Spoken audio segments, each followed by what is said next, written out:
Hey everybody, welcome to Indie Games Level Up. I'm your host, Phil Lubensky. This episode is coming to you from MIGS, the Montreal International Game Summit.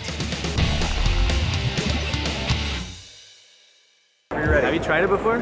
No, I have never tried VR before. Okay. So yeah, it's gonna be fun. Tell me about Time Machine VR. Time Machine VR is a pre-apocalyptic exploration adventure game where you play. Your role is you're a scientist from the future. There's a plague that's killing humankind, and your organization decides to send you to prehistory because they think that there's something in the DNA of dinosaurs that may be the cure for that epidemic.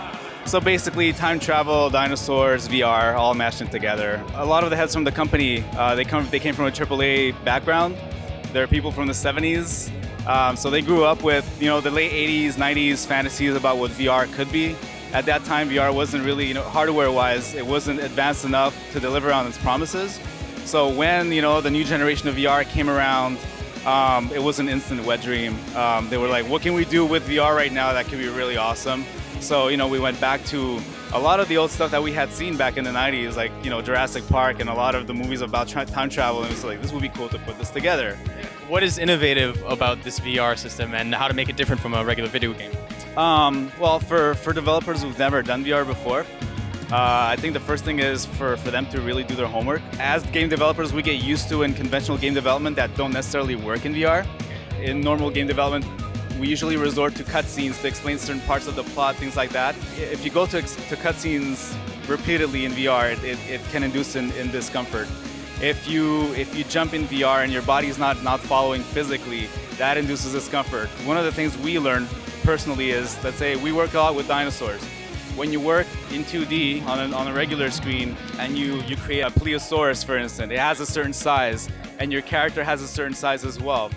What you do on the 2D screen is what you get, right? That's the proportion. In VR, if you apply those same proportions, you get everything looking a lot smaller. So that plesiosaurus is a lot less scary. So you have to blow everything several orders of magnitude to get the same sense of scale. If you're looking to make a shooter, I'm pretty sure you're going to run into a lot of challenges because that's the automatic thing that people want to do in VR. Rethink that a bit, and see what else you can do that might be a bit more original and maybe, create new genres in VR, because right now is the time. Like the technology is new, it's a new kind of way of playing as well. So maybe now is the time to create new kinds of games where, that will kind of change game culture. Is the game pretty much done, or is there a release date? There's no release date yet. We're planning for a full launch in early 2016. Right now, we're still in development, but we're on early access on Steam, which means that there is a version of the game right now available for download. What we're doing is with early access is that we're relying on the community that we're building around the game to get feedback from them. And so far, the feedback has been really overwhelmingly positive. It's been really amazing. They've been really encouraging as well. And I think it's also shown us that people are ready to play in VR as well. That was close. This episode is sponsored by the Canada Media Fund. Since 2010, they've invested over $50 million in Canadian indie game studios.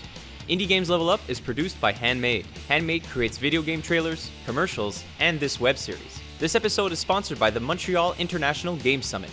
Get to the next level with MIGS.